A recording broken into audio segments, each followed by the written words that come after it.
It's Edward Roski, and I'm asking good questions. Why is Ethan Mollick the best follow in AI? If you want to understand AI, the instinct for most people is to follow the people building it, like the ones who work in Silicon Valley and work at the labs, or the CEOs that are selling it and pushing it. I'm actually going to point you to somewhere quieter. Ethan Mollick is an associate professor at Wharton, which is a business school, and he writes a free newsletter called One Useful Thing on Substack that a few 100,000 people, I am one of them, read. He's not an engineer, he's not running a lab, but what he does is he sits down and actually uses these tools. Every new model for hours on real tasks and extremely creative ones. And then he writes up what worked and what fell apart in plain English, the sort of plain English that your like least technical coworker could manage to follow. He coined the phrase a lot of the industry now borrows, which is the jagged frontier. He wrote an amazing book called Cointelligence and has another book coming out called Coexistence. But the jagged frontier is the idea that AI is like weirdly brilliant at some tasks and constantly and confidently terrible at others. And the line between the two is invisible until you get to the point where you cross it, and it's also always changing.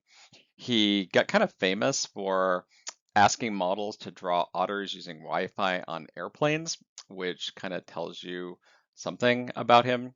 He's quirky, he's funny, he's interesting, but his instinct is to test it yourself before you trust it. And it's really the whole reason he's worth your time. Now, to be clear, I read him basically every day on X and LinkedIn, and I do subscribe to the Substack, the One Useful Thing. But what makes it amazing is he's a professor who actually uses the tools and he shows his work.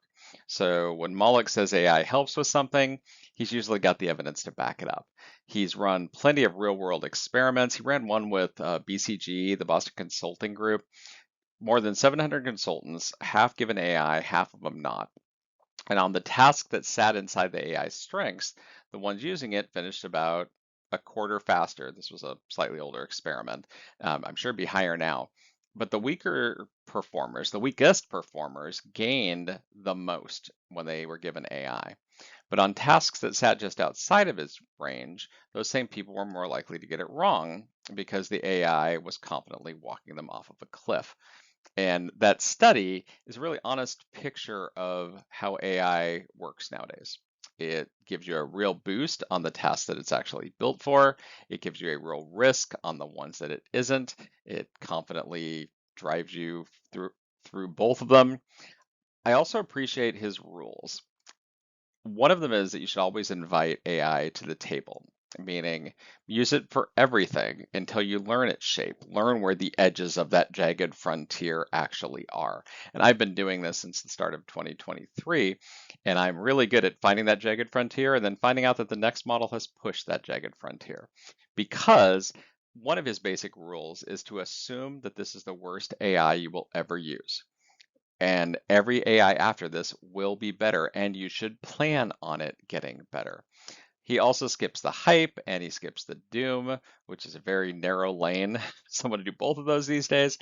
He pays attention, he writes it down. I think the man never actually sleeps. Anyone writing down their thought process and willing to put it out there and have a fight with the bots, that's a pretty rare field. So when you're asking who you trust to explain AI, should you be trusting the people selling it or maybe the guy actually testing it? If you found this quick and helpful, please subscribe. But until next time, keep asking good questions.